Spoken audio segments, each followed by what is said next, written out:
Halo, selamat datang lagi di kelas memoir dan biografi. Kita lanjutkan ya. What's your hook?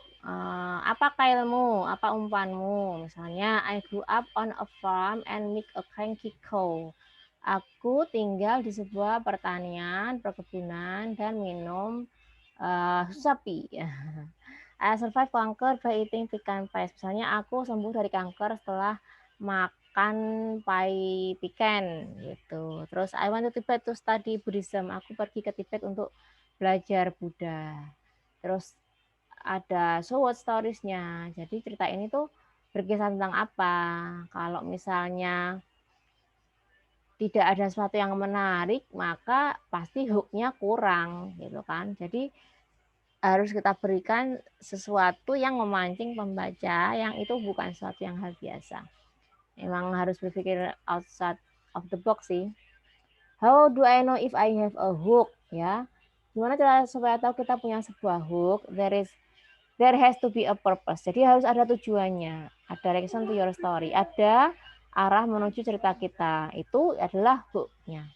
Contoh nih, tadi kan sebelumnya dibilang I went to Tibet to study Buddhism. Saya pergi ke Tibet untuk belajar Buddhism. Semua orang juga pergi ke Tibet untuk belajar Buddhism. Terus apa gitu. Nah, untuk memperbaikinya, kita contohkan going to Tibet study Buddhism was less about spiritual awakening than it was in mindless supposed to get laid. Terus, jadi where are you going with your story? Kita tuh mau kemana dengan cerita kita? What's your point? Poinnya tuh apa sih kita? Intinya tuh mau ngomong apa?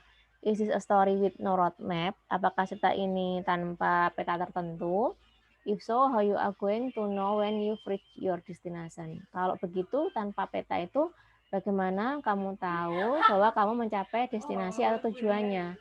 And if you don't, will anyone care? Dan kalau kita mencapai tujuannya, apakah ada orang lain yang peduli? Ya, itu cara kita tahu supaya kita punya hook apa enggak.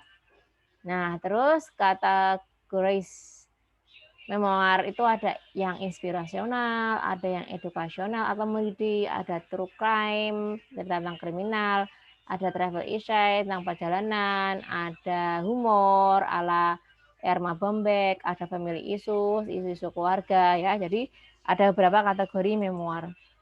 Nah, terus di memoir itu harus ada pesan. Readers are looking for a story that makes us sing along after they finish the book.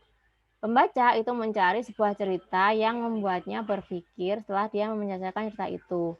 Jadi makes us care, bikin pembaca itu peduli. So you want to consider whether your story makes an impact.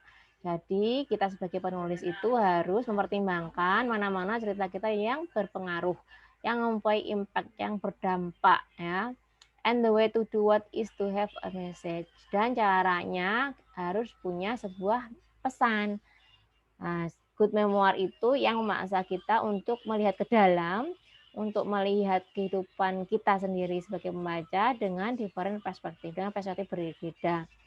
Itu ya. Jadi harus ada pesan yang mau kita sampaikan kepada pembaca.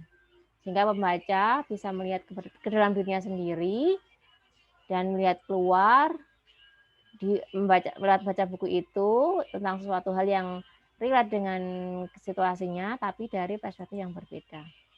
Nah, contoh nih, hook.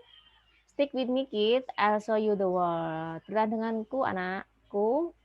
Aku akan tunjukkan kamu dunia. Kategorinya berarti travel essay. Pesannya, true happiness is how you handle life when it spills its guts in your lap.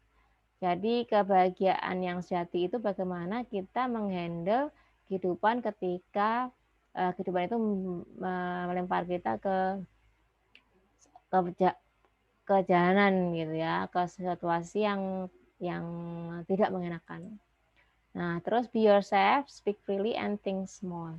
Jadilah diri kita sendiri, terus bebas menyampaikan sesuatu, bebas bicara, kemudian berpikir kecil, maksudnya kita mulai dari kecil nggak apa-apa, nggak usah terlalu harus besar gitu.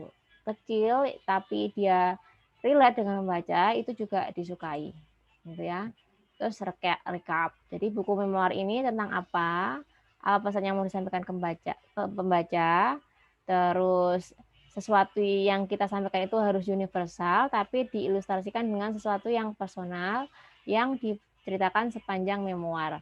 Misal, itu tentang nilai syukur, sabar, kerendahan hatian, kekeluargaan, kepedulian, gitu ya.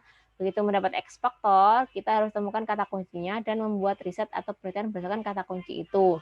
Terus tampilkan value proposition, nilai keunggulan. Kemudian strukturnya harus powerful, ya. Strukturnya harus kuat, terus ada argumen yang jelas dan garis plot yang jelas juga. Ada adegan-adegan kunci atau key scene. So, kita pakai 3W formula. Kemudian ada daftar spesifik puns, ya. Jadi ada bagian-bagian adegan-adegan yang nonjok si pembaca. Terus compelling piece of memoir. Jadi kepingan-kepingan itu membentuk secara utuh memoir tersebut sesuai dengan temanya. Gitu ya. Characters of the memoir itu fokus ya dan reflect kepada hubungan antara si penulis dengan orang-orang tertentu, tempat tertentu, binatang tertentu atau objek tertentu. Kemudian memoir itu menjelaskan signifikansi dari relationship-nya. Jadi kan tadi kan fokus pada relationship tuh, hubungan tuh. Terus signifikansinya apa? Jadi dampaknya tuh apa? Terus dia ada fase tertentu, baik waktu, tempat ya, maupun perilakunya dalam mendevelop atau mengembangkan fokus tersebut. Gitu ya. Itu semua tentang memoir. Teman-teman harus segera menulis supaya kita bisa kembangkan dan revisi setelah selesai first draft-nya.